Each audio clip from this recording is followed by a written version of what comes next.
Hey guys, my name's Julian and welcome back to the Football News Show. Let's talk a crazy weekend in the world of football. Now first things first, let's talk Premier League football. Now at the top of the table, Chelsea had probably their toughest away game left in the season, or toughest game left in general, against Everton at Goodison Park. Now you thought it would be tough, but they did manage to breeze through this game pretty comfortably and got a 3-0 win in the end. Tottenham, still only 4 points behind, did at least secure a victory over Arsenal, their North London rivals, and what this means is that for the first time in decades, they are going to finish above Arsenal on the table. Now, in the race for top four, this was a really interesting weekend that could have gone a lot of different ways. If Manchester United had beaten Swansea at home, they would have gone into third place at least temporarily.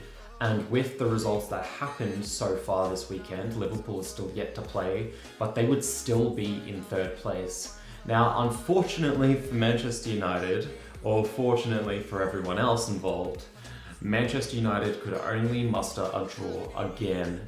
They played pretty poorly in this game. The only thing that really went their way was what was probably a dive by Marcus Rashford to get them a penalty in the first half.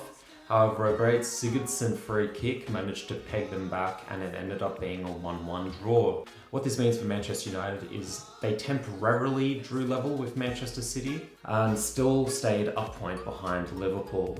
In their 10th home draw of the season, out of a possible 19 home games in the league, that's just a ludicrous result. And if they don't make top four, they've only got themselves to blame.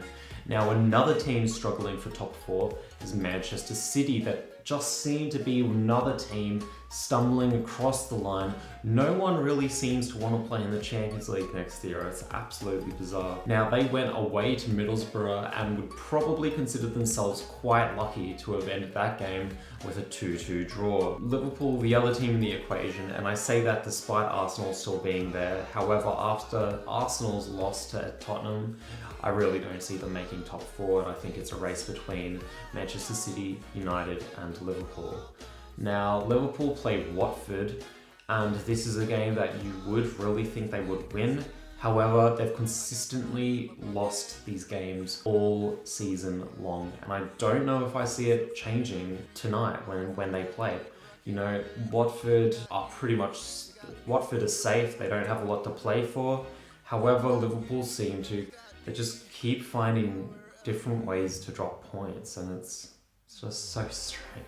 Moving across to Germany, in what's been a really disappointing couple of weeks for Bayern Munich, having crashed out of the Champions League and lost to Dortmund in the German Cup, which now sees Dortmund up against Frankfurt instead of Bayern in the reckoning. However, this is still Bayern Munich, and they ended up beating Wolfsburg 6-0 on the weekend, and what that means is they've secured the German title, the Bundesliga, for a 5th season in a row. Now, moving quickly to Italy, we have a derby to talk about this weekend. It was the Lazio-Roma derby, and Lazio actually ended up getting the win. What this means at the top of the table in Italy is that now with only 4 games to go, Juventus are top of the table, Roma are in second, 9 points behind them. Again, 4 games to go. I think this loss pretty much effectively seals it. I think even if they had won, I don't see Juventus dropping a lot of points between now and the end of the season, despite having Champions League football to think about. So if you want to bet your money on Roma coming back, good luck to you, but I personally wouldn't be doing anything of the sort. I think Juventus definitely have it in the bag. In Spain, things are unchanged as Barcelona, Real Madrid, and Atletico Madrid all got wins this weekend. What that means is that everything stays pretty much unchanged. That means Barcelona currently top of the table on the same amount of points as Real Madrid. However, Real Madrid do have a game in hand, so it's still advantage to them. Now in France, we had second against third place in the league, PSG taking on Nice, and Nice somewhat surprised me and actually beat PSG. Now maybe that's because I don't watch a lot of Nice play. However, I do know they are a very good team. However, in this type of situation, you would expect PSG to power through and maintain that title challenge on Monaco. However, it just hasn't been a very good season for PSG. They did get some good results in the Champions League, however, capitulating like they did to Barcelona was not a good result. And their dominance in the French league seems to be pretty much over.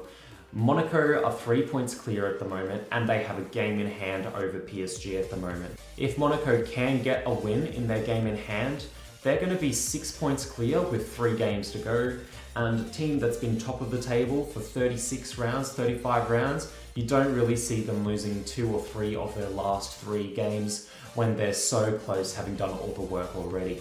Now looking forward into the week, we've got Liverpool playing Watford, and then later in the week we've got Champions League football and the Europa League football. So that'll all be really, really interesting. I'll try and keep you updated on that as best I can. I do have a work thing. I'm going away for work for a whole week, but I'll try and keep you updated, and if I can get a video out there, I will as well. Otherwise, stay tuned for the next episode. I hope you enjoyed this one. If you're on Facebook, please feel free to give us a like. If you like YouTube and you want to use that, thank you for watching on YouTube, and please definitely feel free to give us a subscribe or something like that. Thank you so much for watching, guys. My name's Julian, and I'll catch you on the next one. Cheers.